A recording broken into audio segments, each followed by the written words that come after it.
My model is not working, but I'm going to show you my model. Here are my zinc nails and my copper nails. And I use copper nails because I could not find copper things like this. And originally I thought it wasn't working because these weren't copper. So then I got copper nails and attached the wire to the copper nails, and it still didn't work. So this, also I just want to add that this wire is, when I went to the hardware store, they said that this is the wire that is in the insulated wire, except it's not insulated. So I didn't want to have to like peel back the insulation like I saw in the video. So this is the wire. So I'm not sure why it's not working, because these are zinc nails and these are my copper nails. So I really tried everything and it's not working. I'll try one more time, but it is not working. I'm guessing it could be because maybe this was not the wire I was supposed to use in between the nails, but it did just say wire. Or maybe because it's like not enough copper, because this is significantly larger, but we couldn't find anything. We couldn't find any copper fasteners. So I'm not sure, but I tried many times with many different things and it just didn't work. This is my interactive advanced concept presentation 5, Lemon and Electrochemical Cell Fire. The Lemon electrochemical cell fire experiment is a fascinating demonstration of basic electrochemical principles and chemical reactions. I will give a detailed explanation of the chemistry behind this experiment. For our materials and setup, I had a lemon, and that provides the citric acid, which is a weak acid that acts as the electrolyte. The copper clips serves as the positive electrode or the cathode, and then the zinc nails serves as the negative electrode or the anode. The steel wool is used to create a spark, and the wires and clips connect the electrodes to the steel wool. For our electrochemical reactions, the anode is the oxidation reaction. At the zinc electrode, zinc metal is oxidized to zinc ions, releasing electrons, and I gave the equation for that. For the cathode or the reduction reaction, at the copper electrode, hydrogen ions in the citric acid solution gain electrons to form hydrogen gas, and I gave the equation for that. The overall cell reaction is combining the oxidation and reduction half reactions, and the overall reaction would be this. Working of the electrochemical cell. For our electrolyte or the lemon juice contains citric acid, which dissociates to provide hydrogen ions and citrate ions in the solution. The hydrogen ions are crucial for the reduction reaction at the cathode.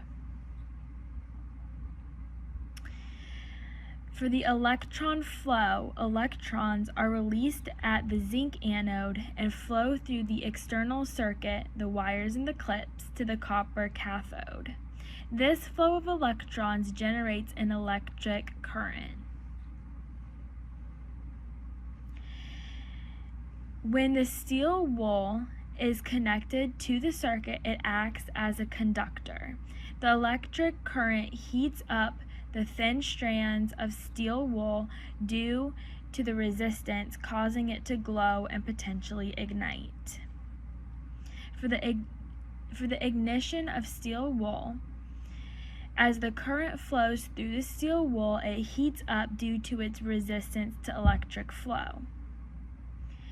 When the steel wool heats up sufficiently due to the Joule heating effect, it reaches a temperature high enough to ignite. This is because the thin strands of steel wool have a high surface area to volume ratio, which allows them to heat up quickly. The iron in the steel wool reacts with oxygen in the air, producing iron oxide and releasing heat and light, leading to a fire. So let's now connect all of that to what we learned in Module 3 about acid-base equilibrium. According to Le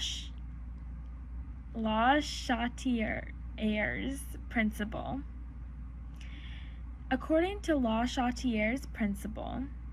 if the concentration of hydrogen ions changes due to the electrochemical reaction, the equilibrium between citric acid and its ions will shift to counteract the change and restore balance.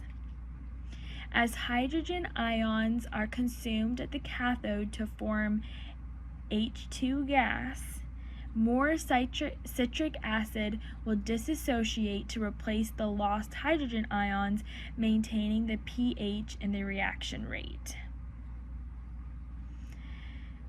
For the pH and electrode reactions, the pH of the solution influences the reduction potential of the hydrogen ions in a more acidic solution, or lower pH, higher hydrogen concentration.